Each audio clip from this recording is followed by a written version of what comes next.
the main. It's yellow facing. I don't know. I'm not sure you do. As treasurer, but Yeah, you're probably right about that. Do you remember David Simmons? Good evening, everybody. Welcome to the May Development Control Committee meeting. Just a few housekeeping things. Right. In accordance with the Openness of Local Bodies Regulations 2014, this meeting is being live streamed and may otherwise be recorded, filmed or communicated on other social media platforms. The recording of this meeting will be made available to the Council's YouTube channel shortly after the meeting. Both councillors and officers in attendance are reminded to make full use of and speak clearly into the microphone available at all times. A reminder that mobile phones should be turned off or put on silent mode. Those present at the meeting should refrain from taking telephone calls. A polite reminder that those members of the public in attendance must not act in a disorderly or disruptive manner or otherwise interfere with the council's proper conduct of its business. Right, apologies for absence. apologies for absence have been received from Councillor Joshi. Thank you. Any appointment of substitutes? None have been received, Chair. Any declarations of interest? No. Minutes of the previous meeting. May I sign? Councillor Lloydell. Yes, thank you, Chair. I'm not querying the minutes because the minutes are not, they're only the bare bones of what went on at the meeting. But we did talk in great lengths about the application on Newton Lane. I just want to reiterate that we did say about making this application suitable for residents by having bungalows somewhere on the site, but it is not anywhere in the minutes. So I just want to reiterate that we thought that that was a vital part of this application. Thank you, Chair. Thank you. Anybody else?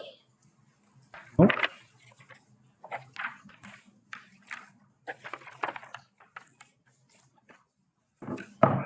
Right.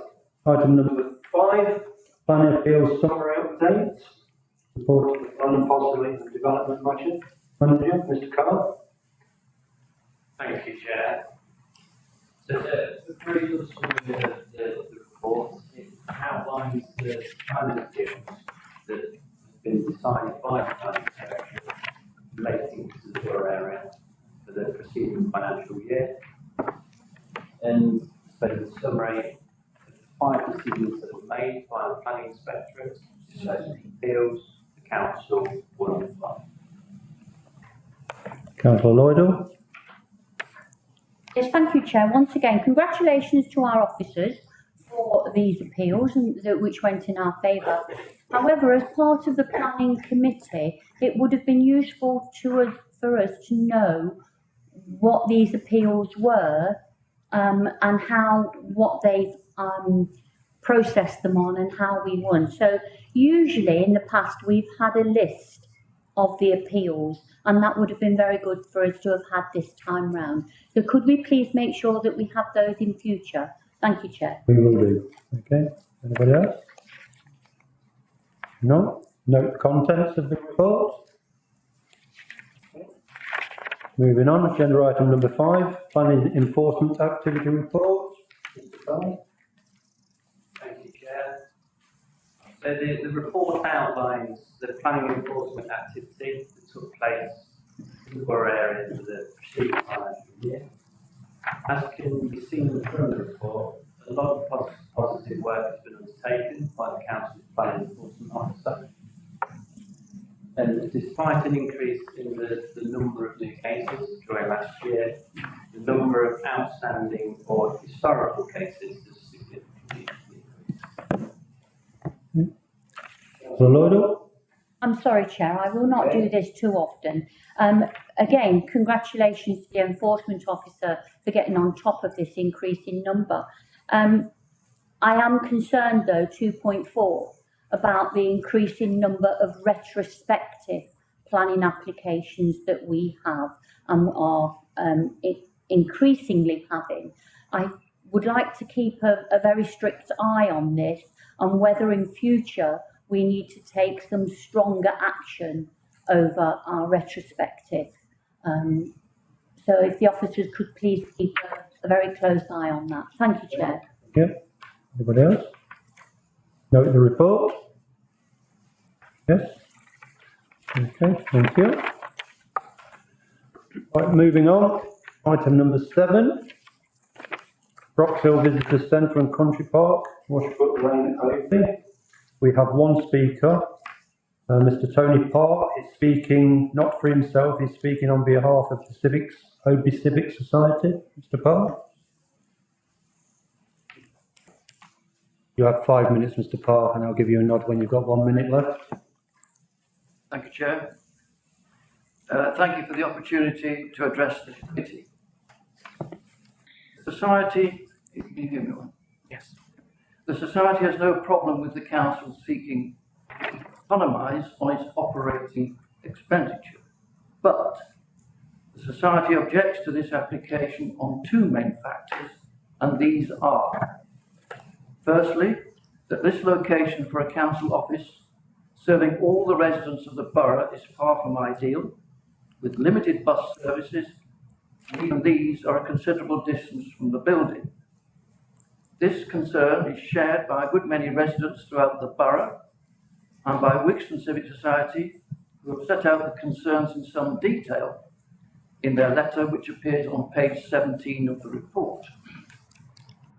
Council offices should be within town centres in order to best serve the community, in line with agreed national planning policy, which should be followed.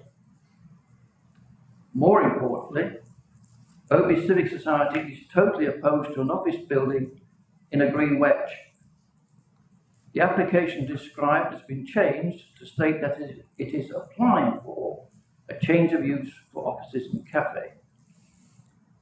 The Council's adopted Local Plan Policy 42 regarding green wedges lists appropriate permitted uses, which excludes office uses, and therefore this application is in contravention of the Council's own adopted policy and should therefore be refused.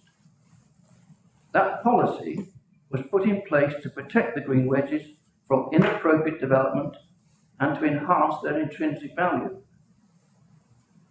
The officer report on page 29 states, the Council will support proposals that retain and enhance public access into the borough's green wedges, as well as proposals that retain and enhance the role that the green wedges play in the borough's green infrastructure network and its biodiversity.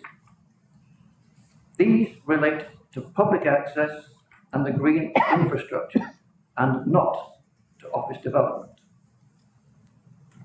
The report also states twice that the proposed office will not be open to the public customers other than by exception, by appointment only. If this is to be the operating case, then the Council's office can be anywhere that has good transport access.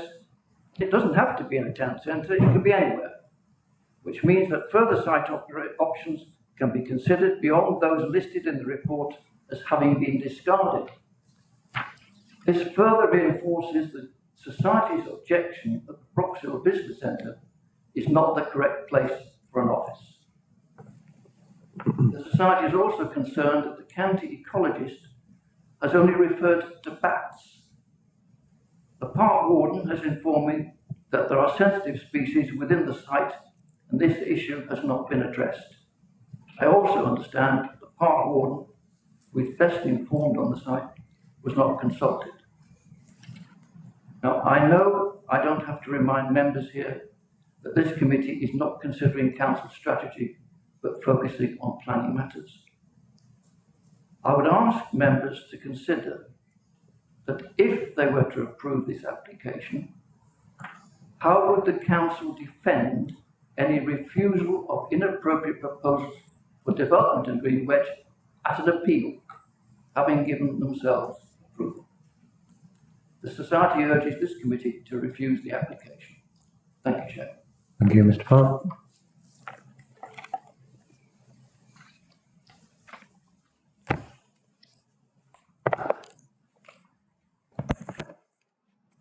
on to the officers' report.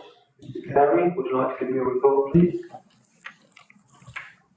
Thank you, Chair. Just as an update to the report, one further letter of representation has been received. However, this raises no new issues from those already addressed in the report.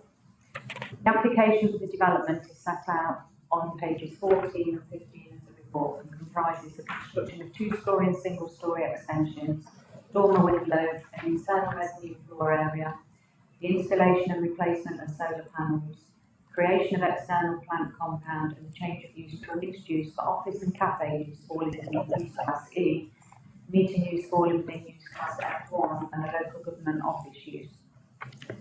The site is located on land within the Brox Hill Country Park, which is situated between the settlements of Oakley and Wigston and forms part of the Oakley and Wigston Green Wedge.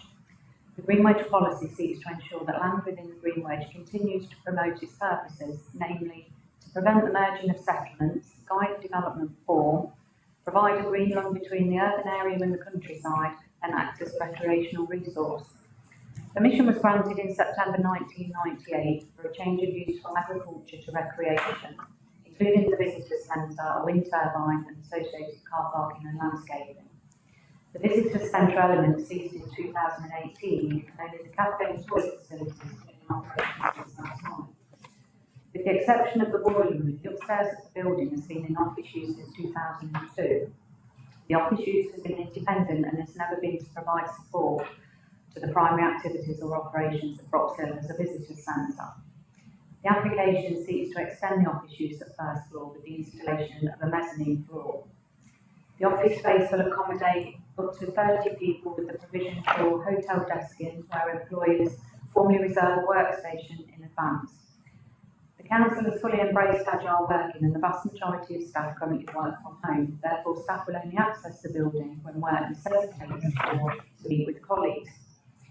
Whilst the majority of the first floor will be office space, it's not the case that the primary use of the building will be in office use, as the cafe and toilet facilities will remain available for public use, which together with the country park, main picnic areas and woodlands maintains an important recreational resource. It should also be noted that the first floor has not been publicly accessible and as such there's no reduction in public access to this area. How the building and the country park will be used further supports that the proposed mix of uses will be similar to existing uses, and as such it's not considered a significant change in the use will occur. Green Wedge policy also states that the council will support proposals that retain and enhance public access in towards green wedges. As mentioned, the building has not been operated as a visitor centre since 2018, with only the cafe and toilet facilities currently open. As such, the building is currently able to use.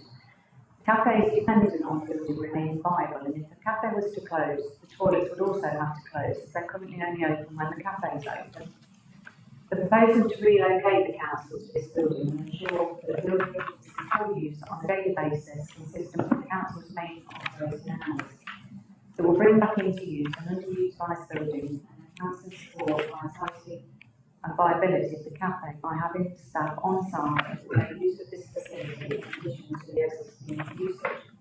It will also ensure that the toilet facilities remain open to the public should the cafe become non-operational.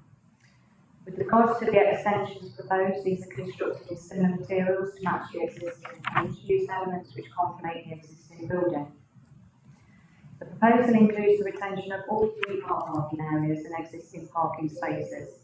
The Highway Authority raised no objection and considered this to be sufficient to accommodate the proposal alongside existing uses. Given the nature of the proposed use being similar to the existing and the nearest residential properties being over 170 metres away, together with the operation of other uses currently on the site, it's not considered the proposal will significantly impact on the immunity of any neighbouring residential properties. Furthermore, the proposal will have no direct impact upon existing woodlands, nature walks, ridge and furrow, open spaces or wildlife areas, and the County Ecologist has not requested the need for any surveys. In conclusion, the development has been carefully designed to retain and enhance the existing character of the site with minimal impact on existing features and with minimal impact on the existing building's uses. Converting the building to a local government office will not materially harm the Green Wedge, as the building is not specifically expanded into the Green Wedge. It's not proposing a significant change of use to what is existing, And it will ensure that the public access into this part of the wedge can be retained and enhanced by bringing back into use an underutilised building. The site can be accessed conveniently by members of the public, including by public transport, with bus stops on Brixton Road, Branston Road and Rosalie Drive. There's also existing cycle parking and the boarding for secure parking proposal. The proposal conforms with all relevant national and local planning policy as set out in the report, and as such the application is recommended for approval, subject to the conditions outlined in the report. Thank you, Chair. Thank you. Leader, do you have any comments? Well, Chairman, just this, that some observations were made on policy 42, which is the green wedge policy. And all I would want to advise the committee of is this, that the green wedge policy states various purposes for which it has been notated. It identifies some uses which it permits, encourages, if you like. What it does not do is prohibit any particular use. So the question you have to ask yourself is this: will this form of development, will this kind of development be consistent with the purposes for which you have declared green wedge in this particular location? And for the reasons that have been given by Ms. Carey, I invite you to conclude the answer is this development would be consistent with the purposes for which the green wedge was declared. And my firm advice to you is that if you form the view that you share Ms. Carey's assessment of this particular proposal's characteristics, you can find safely that the scheme accords with green wedge policy. Thank you. Councillor Lloydell. Jeffrey, then Bill. Sorry, you don't want to speak, Councillor Lloydell. I've just got your name down here.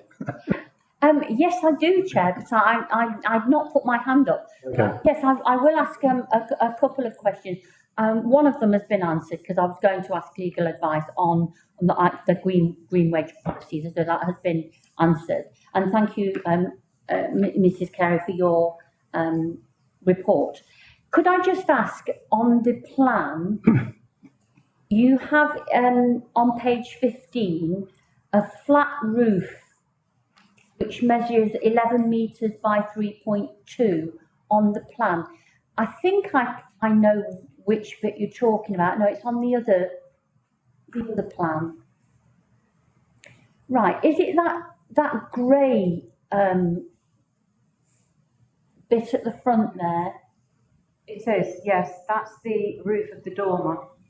Right, how does that fit in with our policy on flat roofs? Because normally we wouldn't have a building which creates a flat roof. We would ask for it to be a pitched or a sloping. So how does that fit in with our policy? That's the first question.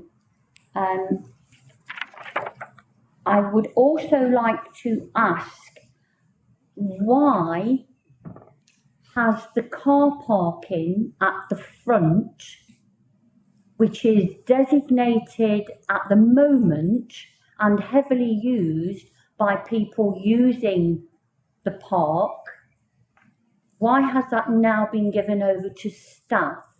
And would it be possible to have the staff parking put into the overflow at Parklands rather than at the front? Because I fully accept that this building is going to be used for the purpose that we would like to use it for, but I do not accept that residents and people visiting the park should be displaced with their parking for staff. I think it should be the other way round. The staff should be put into an overflow parking situation. So is that something which we could look at here and have altered in the application? And I'll just leave it there for the moment, Chair. Carey. Thank you, Chair. In terms of the dormer window, the guidance in respect of flat roof dormers generally is within the residential development supplementary planning guidance document and would primarily apply to residential applications or developments. So it wouldn't strictly be applied to this type of development being a commercial enterprise.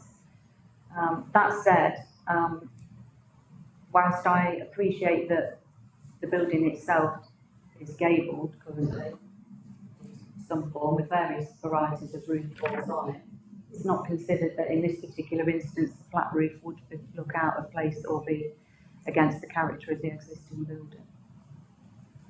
Chair, could Mrs Carey say that again, please? I didn't quite catch what she said there. Okay. Yeah, the existing building is primarily gabled, but it does have asymmetrical type roofs on it as well. So it doesn't have an actual standard roof form. The flat roof policy and guidance that we operate is generally in respect of residential development, and this is obviously a commercial building. So it wouldn't strictly be applied in this instance. And because of the nature of the roof designs that are currently on the building, to introduce the flat roof dormer wouldn't be considered appropriate, in my opinion. I did wonder, Chair, whether it would create a security risk there at the front, because it is easily accessible and could lead to those windows being at risk. And I did wonder for that reason whether, you know, security, that could be altered and we could look at a better design which would deter that. Thank you, I think Chair. that can be looked at later. That's something I agree with you, we can look at. You also asked about the car parking at the front.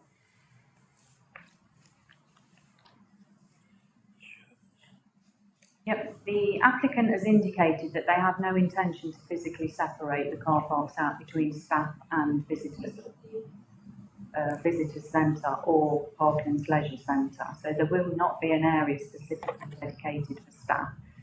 How the management of the car parking areas will operate is a matter that's outside the remit of this planning application. I did have some thoughts on this myself. If a member of staff lives in this borough or lives out of this borough and purchases a parking permit that allows them to park anywhere within the borough, could we actually restrict where they park? It's a policy thing we could look at. I think, as Mrs Carey said, it's not really within the remits of this planning application, but it's something definitely we should be looking at. Because I don't want personally anybody to have restricted access to Broxhill. And I believe personally that the car park directly in front of Broxhill should be for visitors to Broxhill. That is something this council can look at in designating it as visitors parking only. I think we could look at that, but I honestly don't believe it's part of this application. Does that answer your question? Yes, Chair. Not over happy about it, but yes. Thank you. Councillor Kaufman. Thank you, Chair. I think the first thing I want to say is this is a public meeting, that I don't relish the idea of coming along, however much with an open mind, of making a planning decision on something like this. And members of the public have to know that we're doing this because the law says that we are the planning authority and we have to meet and give ourselves planning permission.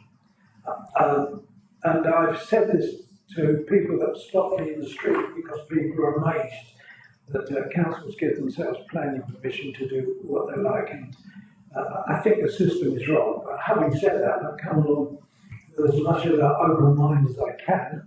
But I have to admit that I do know the problems the council have got and the reasons why they're doing this. I've read the comments of the Open Civic Society. Yeah, and they've come up with some very good points. Some of them, I think, are actually factually wrong as far as the bus service is concerned. and particularly the comments that I just heard with great respect saying, because residents are going to be met at other places, we don't need to be in the town centre. And the other comment was, as an OB councillor, OB residents for years have been suffering, having to come along with poor transport to come along to an out-of-town centre office in Wixton. This has been a problem for years, and the comment that it should be in a town centre because the regulations say it should be, well, which town centre do you pick? So whatever town centre you pick out of 3 major town centres here, 2 of them will be wrong and upset people. So now knowing the reasons why I know the reasons why we go there, the public know the reasons, it's purely finance.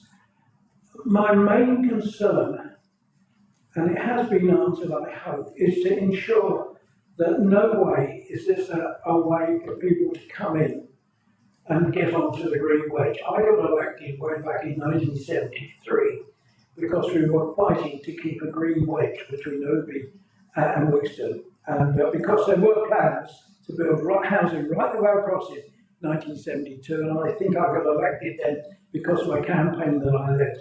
And I don't want to lose and give people the opportunity, because already the land to the left as you come in on the Washbrook has changed hands because somebody's obviously bought it as a spec, chopped a load of trees down and hope that they can get a planning permission there. If you look on the right-hand side, we've had to take enforcement action, which we won because somebody was storing scaffolding there and storing cars there and car vehicles there. So we've been fighting to keep that.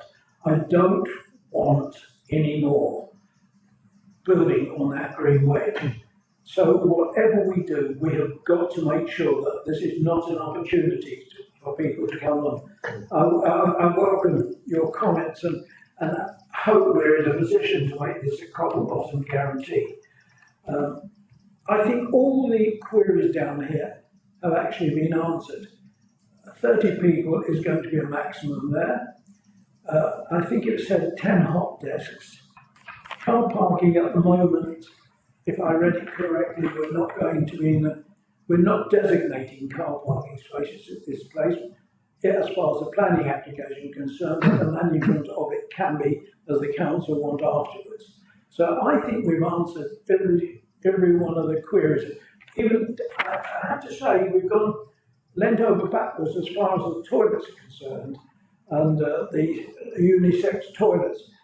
I have to say, I spent some time at the Leicester Royal Infirmary a few weeks ago, and I can tell you in the A&E department, they have unisex toilets. You don't even know, I realised afterwards that the way they were built and the way they were operating, I hadn't even noticed. So we've given into something which I don't think is an improvement, because always it's the ladies that are queuing to use a loo, and the men, one is empty. So I think that's a backward step. I can understand people are used to having single-sex loos, and originally the original plans were, I think, to have a hand basin outside the cubicle. I think by putting the hand basin inside the cubicle, we could go back to the unisex loos and it'd be more convenient for everyone there. But I don't have any problems, other than I'm leaving to you lot there to make sure we don't open the door for further development on the site. Thank you, Councillor Kaufman. Mr. Leader might want to come in, but I will just say, from a councillor's point of view, our local plan and our emerging local plan, they're the documents that will protect our green wedges. So we need to make sure they are correct, especially the emerging one. Mr. Leader? Chairman, yes, just briefly. I mean, members will be entirely familiar with the point that in planning, there generally is no such thing as precedent effect. What one does is treat every application on its merits. And the key point here is this: you've got an existing building with an existing use. And that existing building has a presence, a physical presence. And all that you are doing is putting into that existing building a use. And that use is not going to have any tangible effect on the green wedge at all, beyond that which you presently exert through the existing building. I acknowledge there is some small level of new operational development going on, but Ms Carey's point is that here you are doing what the government has said you should do, which is make the best use of an existing building. That's what we're doing. The impact on the green wedge will be minimal because the new operational development is minimal. It would be hopeless for a developer who wanted to build an office or housing or anything of the kind that I've just described to come along and say, well, because you've allowed an existing building to be used in this way, we can now use that as the way of breaching the dam, if you like, on other kinds of development, which would harm the functions of the green wedge, because it would allow new development, new built forms to encroach upon what is presently open. So, members, you can be quite sure that what you're permitting, if you allow this office to be built, this office to be used in this way, I should say, you won't be opening the floodgates to other kinds of operational development, housing, new offices, that sort of thing. I hope I've explained that properly. Thank you. Councillor Bolter. Thank you, Chair. It's always a pleasure to hear Mr Leader voice an opinion as a barrister, and we always listen to what he has to say with great interest. And the way he puts it over is also very interesting. But like everything else, there's always two sides of the argument. Mr Leader puts his side of the argument, and somebody else might look at the side of the argument. But that's the law for you, isn't it? It's all interpretation. One of the problems sitting on this committee with existing councillors is that we all seem to pick on the same things to talk about, so I'll change something different. So we talked about car parking. Excuse me. Advantages. We're getting rid of the existing boiler in the premises, moving to air source heat pumps. That's a bonus for the environment. We're also replacing solar panels, which are now inefficient. They've been there since the building was put up. So that's another bonus. So improving the environment there. Excuse me.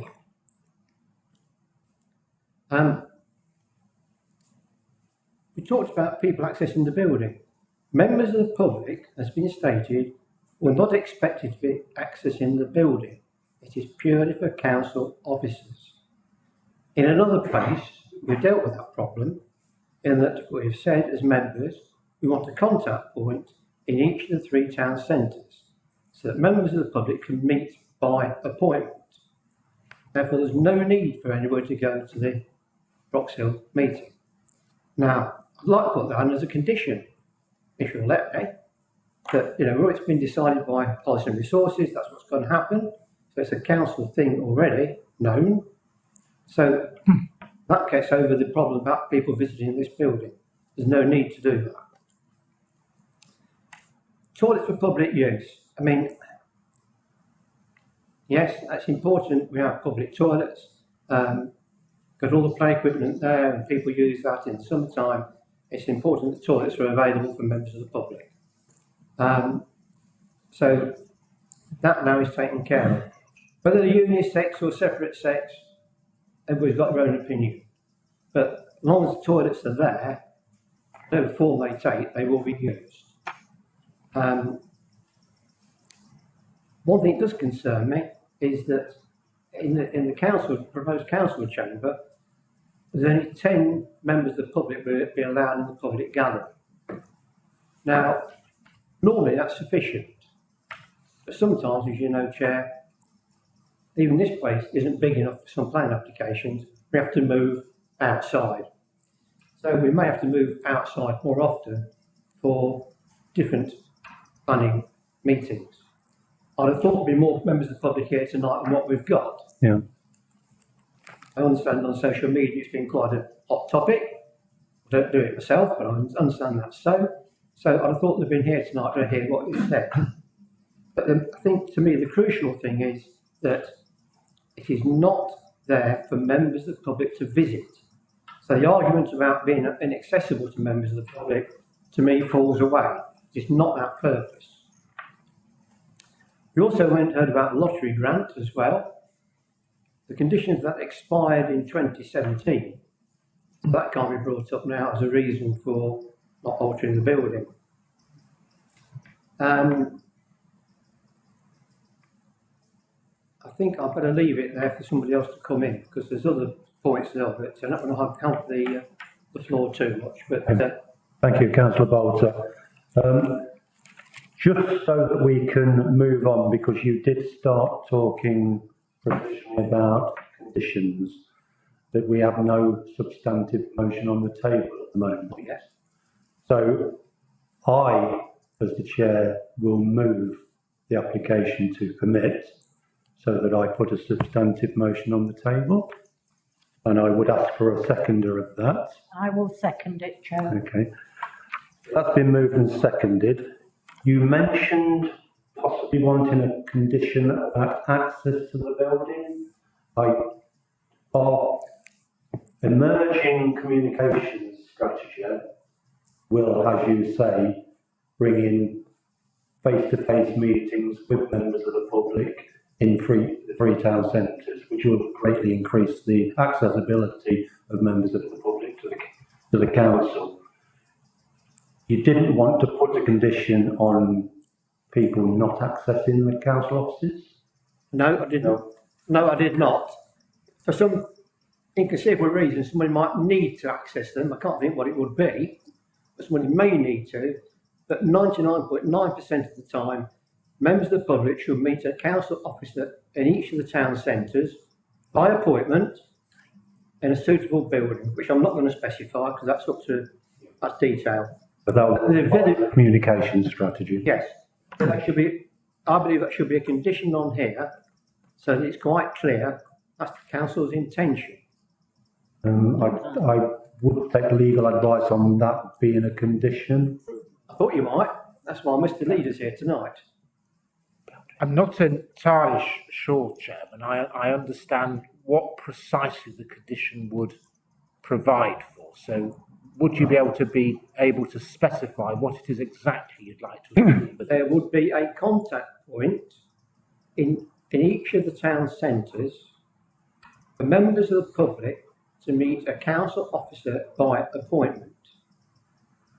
Yes, I have to say that doesn't strike me as something which is especially connected with this development, or indeed which serves a proper planning purpose.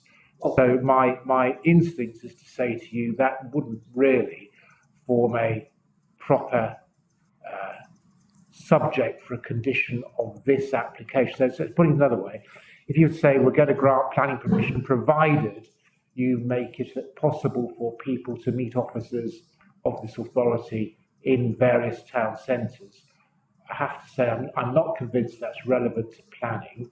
I'm not sure it's necessary to make this application acceptable, because of course you have your communication strategy by which you're in any event going to ensure there's adequate contact between the council's officers and the public. My advice is no, don't do it. Okay, well, Chair, the reason I wanted to do it is to make sure that the council actually carries that out.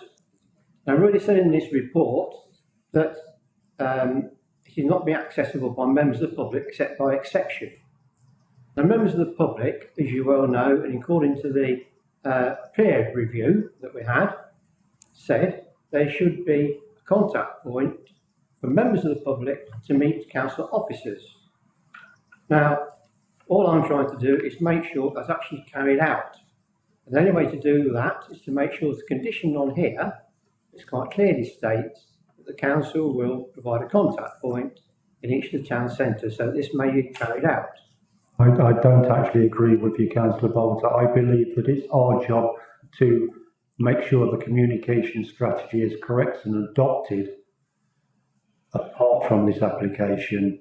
I honestly, and I've just been given it would be totally unsupportable. You wouldn't be able to enforce it in any way, shape or form. Well, that's the point, Chairman. You couldn't enforce it. I mean, if we run through what a condition must be, it must be precise, it must be necessary, it must be enforceable, It must be relevant to planning, and it must be reasonable in all other respects. Now, let's just think about this. You could certainly frame a condition with a degree of precision, but is it necessary? No, of course it isn't, because what you have is other council policies, other council acts, if you like, by which you will secure the provision of exactly those facilities that you wish to secure in your various town centres. So it's not necessary in order to allow this development to proceed, because you will be securing those facilities in other ways.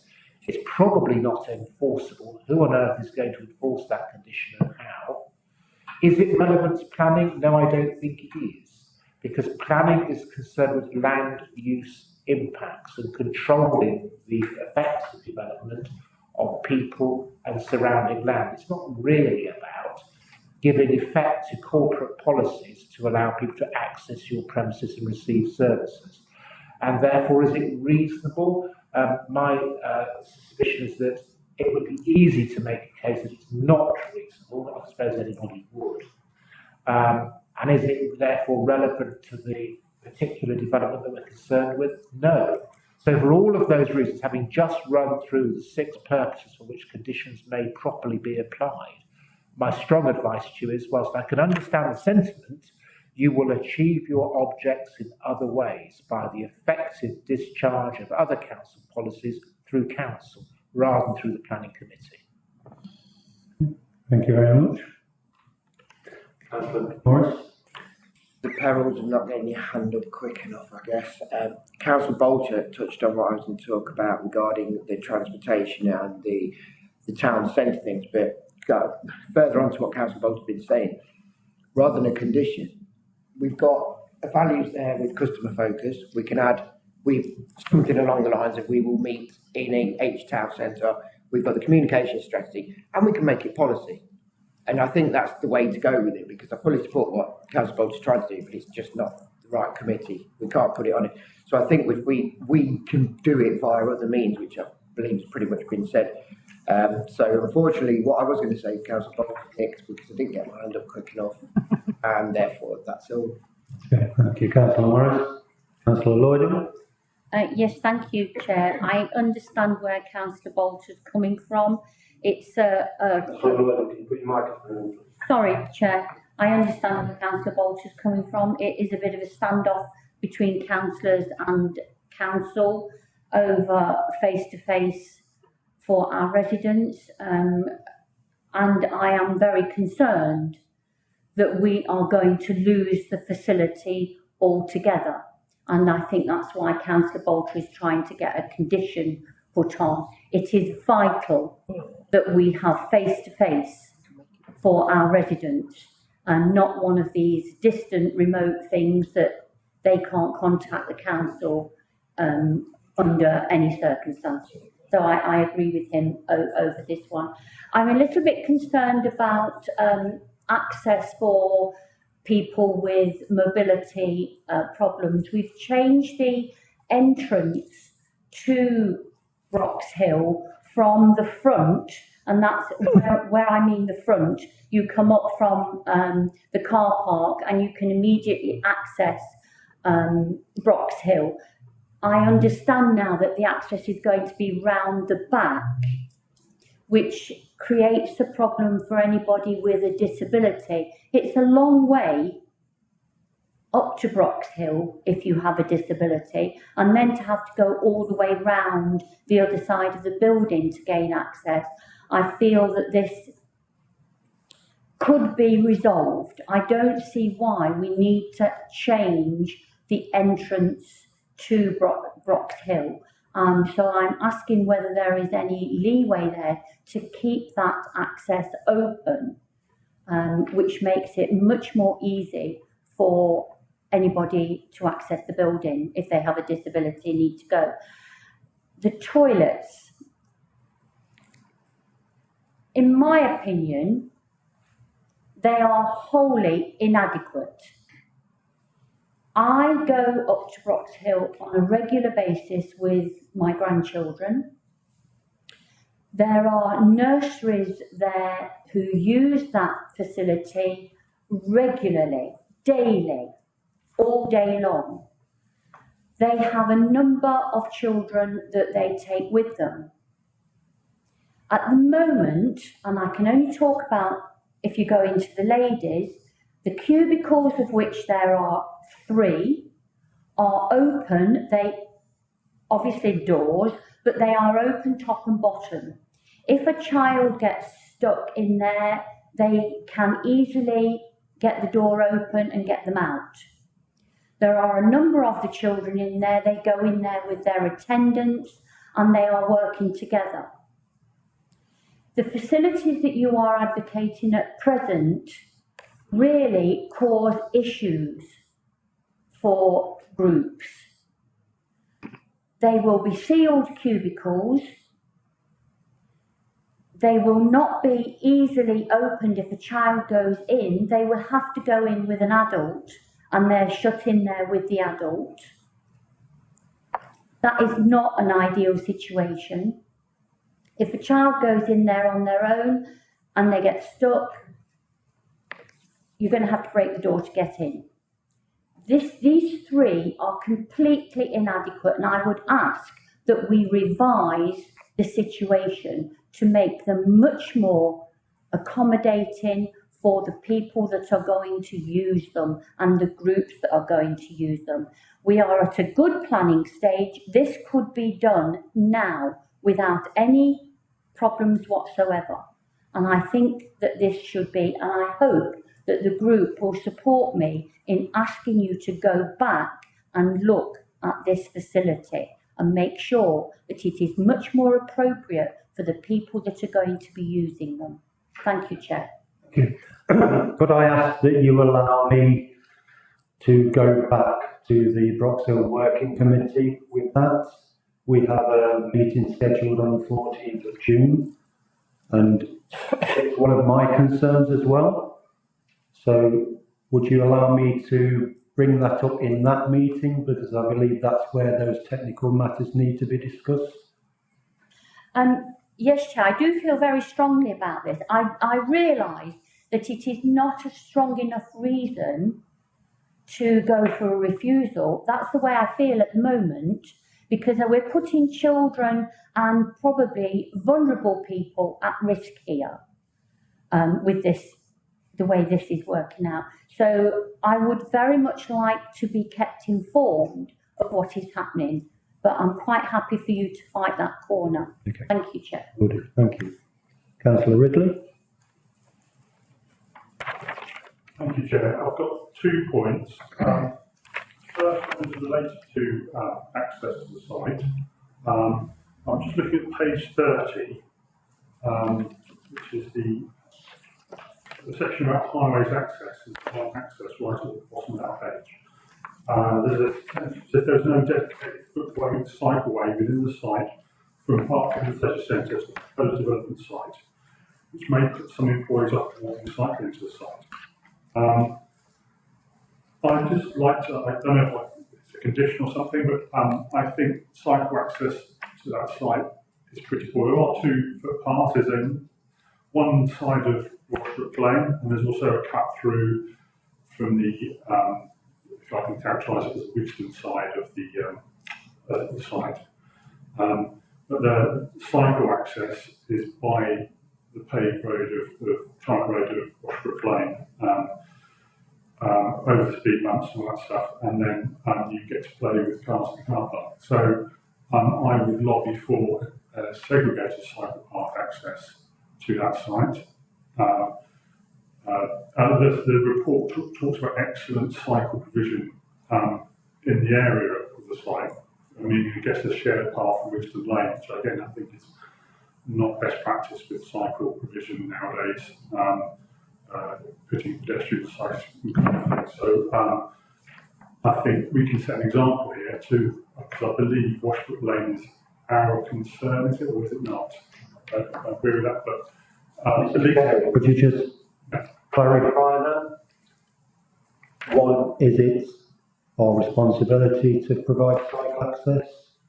Is the cycle access at the moment considered adequate by highways, or is it something that's not relevant to this planning application? They're not raising any objection they've said if the applicant wishes to provide it, so that would be a matter at a later date if the end user chose to provide that facility. Thank you. So I'd rather than try and make a principal condition, I'll probably just accept that and state for the record that I believe we should improve cycle access to that site because we are trying to improve active transport options and in the borough and the environmental agenda. I think this is part of it. Again, can I just say I will bring that up in the Brox Hill Working Group meeting because I agree with you. To me, it's relevant, and we as the council should be setting an example on that. Thank you, Chair. And the other point I wanted to make or follow up is one I made like Councillor Kaufman about checks and balances and the situation where we are doing the planning decision on our own application. Can I just ask, what are the checks and balances? If we get a planning decision wrong normally, or the applicant feels that there's an issue, they can go to appeal. Can I just ask for record, what are the checks and balances of this process to anybody who feels that this process is not clear and transparent? Yes, well, of course, we must make our decision according to law, which means we must have regard to the development plan, we must have regard to all relevant matters, and we must disregard any irrelevant matter. And if we fail to do that, or if we show that we've behaved otherwise irrationally, it would be open to any person to complain to the High Court by way of judicial review and seek to have our decision quashed. So we are bound by the law, and in being bound by the law, we're required as a state to have regard to our own development plan, the Secretary of State's policy, and any other relevant policy or any other relevant matter, which is, of course, why Ms. Carey has written such a comprehensive report, and why we've had this meeting tonight. Members have debated it thoroughly, and I could see no real danger, frankly, of there being any proper grounds for the challenge. Thank you. Thank you. Councillor Broadley. Thank you, Chair. It's probably, well, I know it's not going to be anything to do with the application as such, but if you take, and I know Highways haven't said anything, and I'm hoping that you and Councillor Broadley will bring it up at the Brox Hill meeting, the access into Washbrook Lane and the traffic lights there, as you come from Wigston and you get to the junction there, it's there's one lane for turning up Ramazan Road, and then the other lane is for straight on and into Parklands, Brox Hill. The traffic there gets absolutely horrendous. And if more people are going to, staff and everything, use that junction to get into it, could an application or asking the county council to swap those lanes over, it just seems silly to do it the way it does. You have lots of people wanting to go either straight on or left. You have lots of people waiting to turn right, and you cannot turn right because of the traffic coming the other way. It just seems that the left-hand lane should be for straight on and Brabazon, and the other lane should be for turning right. That lets the traffic flow a lot easier. So if that can be brought up at your meeting, I would appreciate it. Thank you. Okay, thank you. So we have no more questions or... I had my hand up. Sorry, Councillor Kaufman, didn't have it written down, sorry. Can I go? Yeah, thank you. I wanted to go back, I'm sorry, checks and balances again with my, as a member of the planning committee.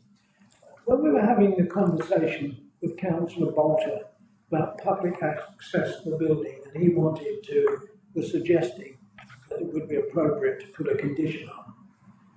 Your advice was, because the council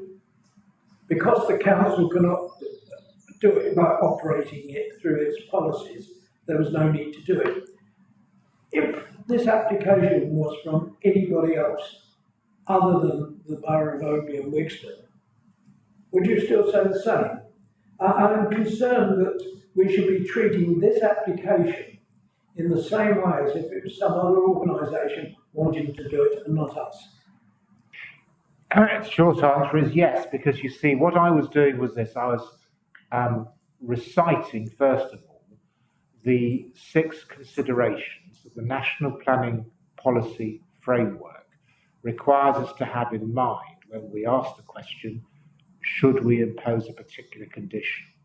And the particular consideration that I highlighted upon was that of necessity.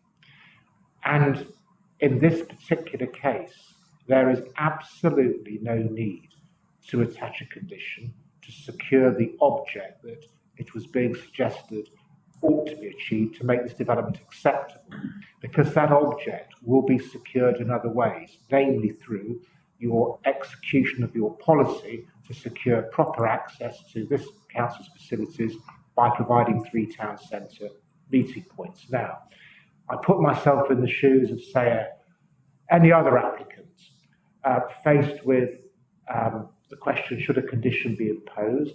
And in any other case, I would always ask the question, so would Ms. Carey, is it necessary to impose this particular condition to secure the object which we desire to secure? And the same approach would be taken. No, it's not necessarily right. The condition shouldn't be imposed then.